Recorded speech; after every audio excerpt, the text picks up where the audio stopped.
मैंने तेरा नाम दिल रख दिया मैंने तेरा नाम ফুটপাতে বসে চা খায়, এমন নোংরা একটা জায়গায় বসে মোটা জামা কাপড় পরা লোকজনের সাথে আড্ডা দিচ্ছে। তোমার হাজবেন্ড এমন করে, কিভাবে সহ্য করবো এগুলো আমি? শান্ত, তোমার সাথে একটু কথা আছে, দেখে আসবে?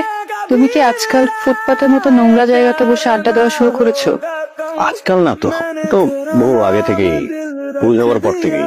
একটা কাজ করো, আজকে আমাদের বেডরুমে যাওয়ার আগে বাইরের ওই ওয়াশরুমটাতে গিয়ে এই কাপড় চোপড় গুলো ছাড়বে, ভালো করে একটা শাওয়ার নেবে, তারপরে এসো। ওকে। সত্যি কথা বলতে তোমার এইসব জিনিস না আমার সহ্য হচ্ছে না।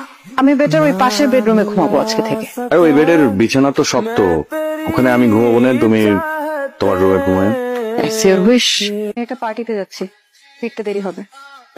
থ্যাংক ইউ সো মাচ, আপনি আপনার সুন্দর পার্টিতে আমাকে ইনভাইট করেছেন। I am really glad. আপনার সাহেবকে দেখছি না? দেশের বাইরে গেছে আর কি। ও নো। আচ্ছা, আপনি একটু কথা বলেন, আমি আসছি। Excuse me. তুমি এখানে কি করছো? এটা আমার পার্টি, এখানে প্লিজ আমাকে তো করো না এদের মাঝখানে। আর কি পরে এসেছে, মানে এই অবস্থায় এই ধরনের পার্টি, এটা দেখো আমার বিজনেসের জায়গা, প্লিজ তুমি এখন চলে যাও, এই মুহূর্তে চলে যাও। প্লিজ আসুন।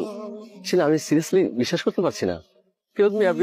হচ্ছেন মিস্টার শাহরিয়ার শান্ত, একজন বিখ্যাত চিত্রশিল্পী। আমি প্যারিসে একজন বিখ্যাত চিত্রশিল্পীর কাছে ওনার নাম শুনেছি। ওনার কাছে শান্ত সাহেবের অনেকগুলো আঁকা ছবি আছে। শান্ত সাহেব কিন্তু একজন ভালো মানের ইন্টেরিয়র ডিজাইনার, অনেক বড় বড় প্রতিষ্ঠানের কাজ ছেড়ে দিয়েছে। আর যে জায়গায় দেখা যাচ্ছে অন্যান্য কোম্পানিগুলো হা করে তাকিয়ে থাকে ওই সমস্ত কোম্পানির কাজগুলি করার জন্য, আর উনি কিন্তু সব পার্টিতে যান না।